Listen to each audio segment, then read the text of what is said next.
जेलमध्ये ठेवला गेला आणि मला एरवडासारखे जेलमध्ये 45 दिवस ठेवला गेला। आणि आज जरी एक मंत्रीची बायकोची जरी अशी अवस्था करून ठेवलेली आहे, तो लोकांना हे लोक काय न्याय देणार? महाराष्ट्राची जनतालाही हे लोक काय न्याय देणार? हा छत्रपती शिवाजी महाराजचा महाराष्ट्र आहे। आज बाबासाहेब आंबेडकरचे, आज धनंजय मुंडे ओरडून छत्रपति शिवाजी महाराज का, बाबासाहेब आंबेडकर का भाषण करता है, पर हेंची धनंजय मुंडे की लायकी भी है क्या? हमारे महापुरुषों के अपने तोंडातून नाम घेण्याची लायकी पण नाही आहे त्यांची।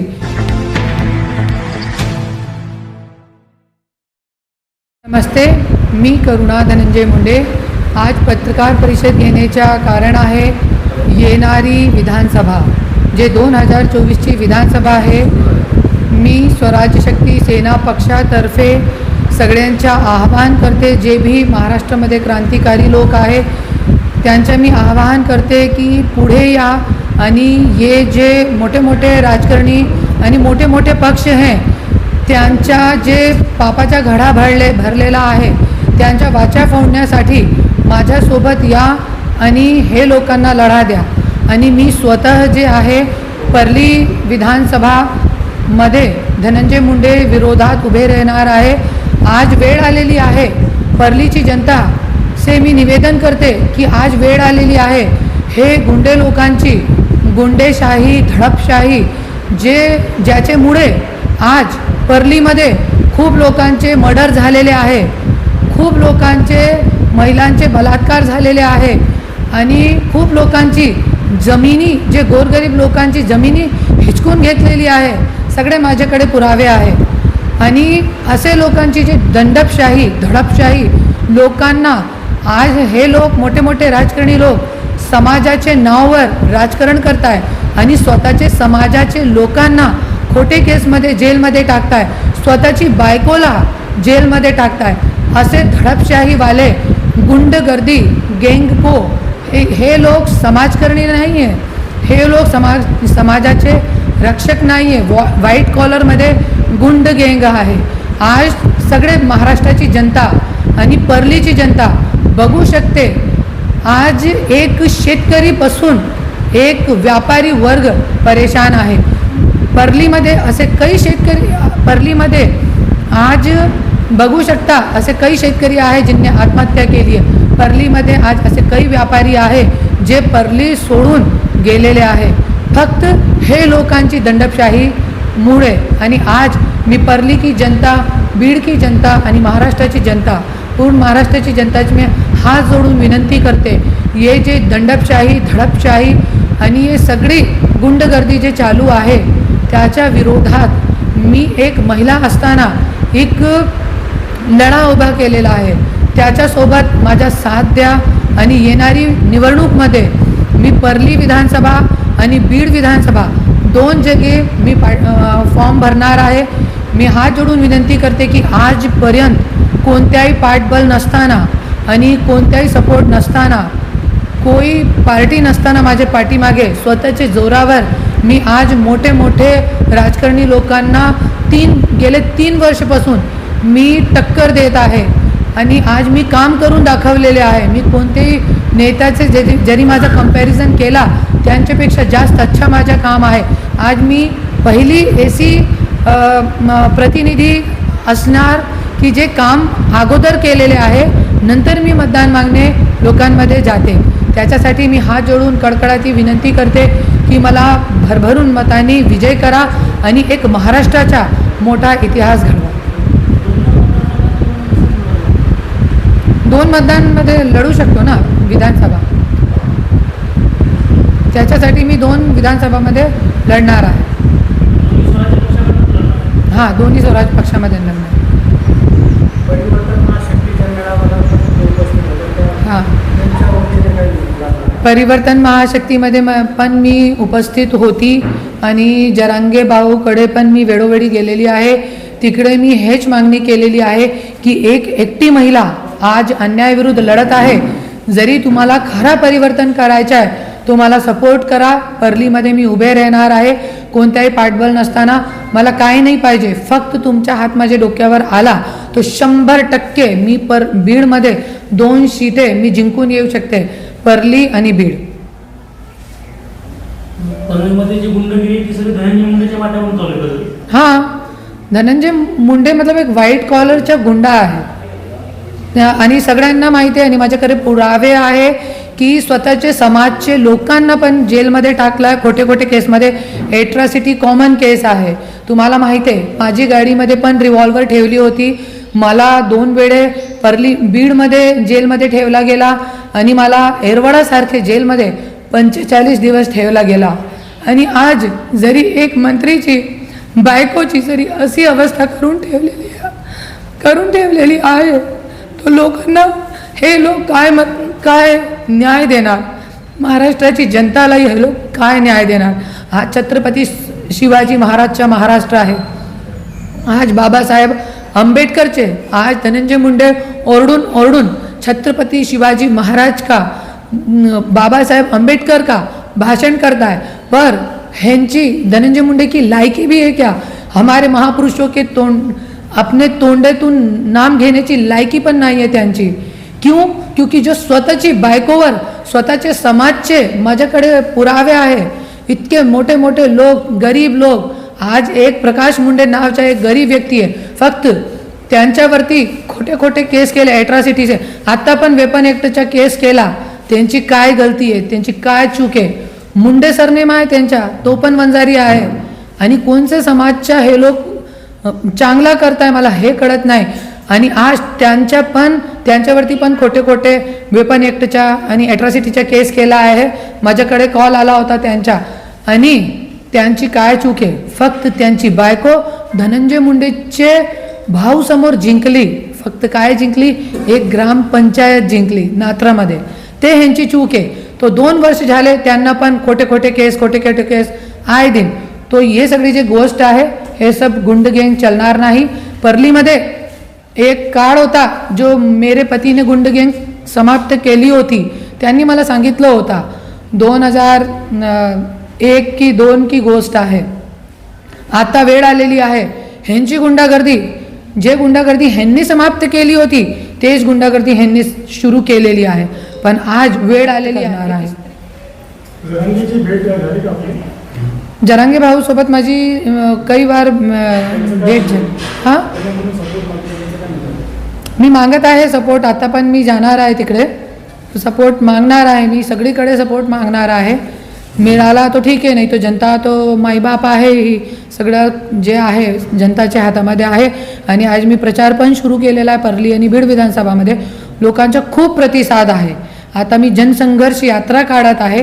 पण परलीमध्ये इतकी दंडपशाही आहे की पत्रकार परिषद घेण्यासाठी पण मला औरंगाबादमध्ये छत्रपती संभाजी महाराज नगरमध्ये यावं लागते.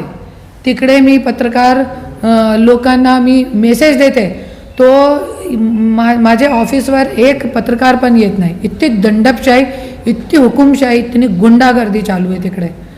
आणि आज अशी गुंडागर्दीमध्ये मी आज लढते. आणि माझ्यावरती पण 2 वेळी जेलमध्ये मला टाकलं गेला. आणि माझ्यासोबत कलेक्टरमध्ये आज पालकमंत्री तिकडे होते. पालकमंत्री माझा नवरा तिकडे होता कलेक्टरचे केबिनमध्ये. आणि त्यांच्या समोर माझ्यासोबत मारहाण केली, माझ्यासोबत बदतमीजी केली त्यांचे गुंड गँगनी. ते गुंडेचा मी नाम लेणंसुद्धा मला आवडत नाही. क्योंकि हे लोकांची लायकी पण नाही आहे की मी आपल्या तोंडातून हे लोकांचं नाम पण घेऊ. आणि मला मारहाण केली कलेक्टर ऑफिसचे केबिन में. Collector madam Deepa Mudhol collector मॅडमनी मला व्हिडिओ पण नाही दिले आजपर्यंत. मी वेळोवेळी निवेदन करते, RTI पण टाकली पण नाही दिले. आणि याच्या पुढे माझ्या गाडीवरती हल्ला केला, गाडी फोडली. आज इतके अत्याचार सहन करून मी बीडमध्ये लढते आणि मी लढणार. हां, नाही 8 महिने झाले. जनसंघर्ष यात्रा माझी चालू आहे. हां, जनसंघर्ष यात्रा माझी चालू आहे. जनसंघर्ष यात्रा मध्ये माझे मुद्दे आहे जनताचे, क्योंकि आज हर कोई राजकारणी हेलिकॉप्टरमधून उतरून सांगताय आम्ही संघर्ष योद्धा आहोत. अरे 50 कोटीचे हेलिकॉप्टरमधून संघर्ष योद्धा उतरताय, तो आमचे शेतकरी कष्टकरी कोण आहे? आज शेतकरी आत्महत्या वाढत चालली, युवा बेरोजगार आत्महत्या वाढत चालली. आज मुलींवर, लहान मुलीवर बलात्कारचे जे वारदात आहे ते वाढत चालले. रुपाली चाकणकर फक्त मोठे मोठे घाणेडे जे बलात्कारी घाणेडे लोक आहे त्यांचा प्रचार करत फिरतीये. त्यांची लायकी पण नाही आहे की महिला आयोगमध्ये बसण्याची, तरी पण त्यांना बसवून ठेवलेलं आहे तिकडे. तो आज हे सगळे जे आहे हे खूप दंडशाही आहे, हुकुमशाही आहे, गुंडागर्दी आहे. मी तो बोलते की मी आज लढा उभा केलेला आहे आणि महाराष्ट्राची जनताची मी एकही विनंती करते की तुम्ही पण हे लढाईमध्ये साथ द्या. बघा, मी ज्यावेळे 45 दिवस माझ्या डोक्यामध्ये क्रांती कधी झाली, ज्यावेळे 45 दिवस मी येरवडा जेलमध्ये होती त्यावेळे मी बघितला की हेच लोकांनी जिसने मला जेलमध्ये टाकला, एक परिवारचे 9 लोकांना जेलमध्ये टाकलं गेला होता आणि इतनी एक परिवार की 3 महिलाएं मेरे साथ होती. सिर्फ वो मुझसे बात करती थी और इतनी सीधी थी वो लोग कि वो सीधापन भी उनको देख के शर्मा जाएगा. और उन लोगों ने बताया कि आपके पति ने हमको भी जेल में डाला है. ये सब चीज़ें देख के लोगों के 90% लोग जो है जेल में वो बेगुनाह है. सगळे जे निर्दोष व्यक्ती आहे जेलमध्ये 90% ते बघताना मी आज राजकारणमध्ये आलेली आहे. नाही तर मला पण राजकारणाची काय गरज नाही. मुंबईसारखी मोठी सिटी सोडून मी आज बीडमध्ये 3 वर्ष झाले फिरते, लढते, झगडते लोकांसोबत.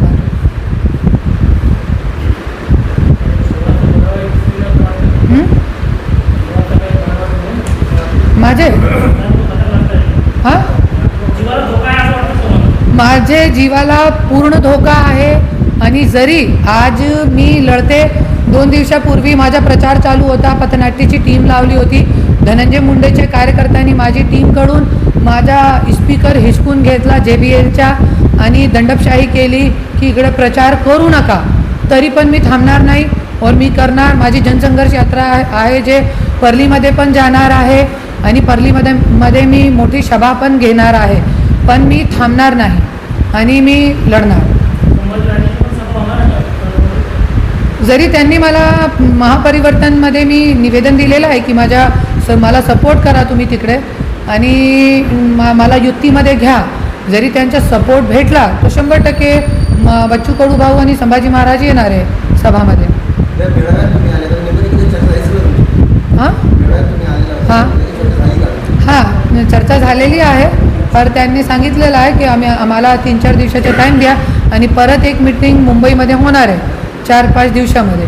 त्यानंतर आम्हाला कळेल की काय एक्झॅक्टली त्यांचा व्ह्यू आहे. हां मी निवेदन दिलेलं आहे आणि एकटी मी महिला आहे. जे 41 पक्ष आलेले आहे पण एकटी मी महिला आहे ज्यांच्या निवेदन तिकडे गेलेलं आहे. माझा स्वतःचा पक्ष आहे. मला युतीमध्ये यायचं आहे. मला कोणत्याही पक्षाची गरज नाही आहे. मला स्वतःचा पक्ष आहे. मी स्वतःचा पक्ष काढलेला आहे, स्वराज्य शक्ती सेना. आणि 47 सीट मराठवाडामध्ये आणि 10 सीट पुण्यामध्ये उभे करणार आहे. मैं करुणा धनंजय मुंडे परली विधानसभा से निवडणूक लड़ने वाली हूँ. पति वर्सेस पत्नी, नौरा वर्सेस बायको आज पूर्ण भारतामध्ये पहली बार होने जा रहा है. और मैं ये मानती हूँ कि भारत की जनता मुझे जिता के देगी, महाराष्ट्र की जनता मुझे जिता के देगी. भारत का इतिहास है कि जब जब नारी पे अत्याचार हुआ है तो एक इतिहास घड़ा है, अभी भी एक इतिहास होने वाला है.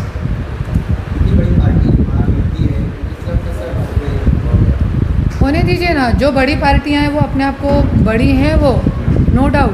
पर मैं भी छोटी नहीं हूँ. मैं भी एक मुंडे घराने की बहू हूँ, एक पालक मंत्री की, प्रेजेंट पालक मंत्री की बहू हूँ. और मुंडे घराना कोई छोटा नहीं है. पूरे भारत में फेमस एक घराना है मुंडे घराना. और हमारे परिवार का राजनीति में 50 साल का इतिहास है. तो मैं भी कोई छोटी नहीं हूँ. ये लोग बड़े हैं तो मैं भी कोई छोटी तो नहीं हूँ.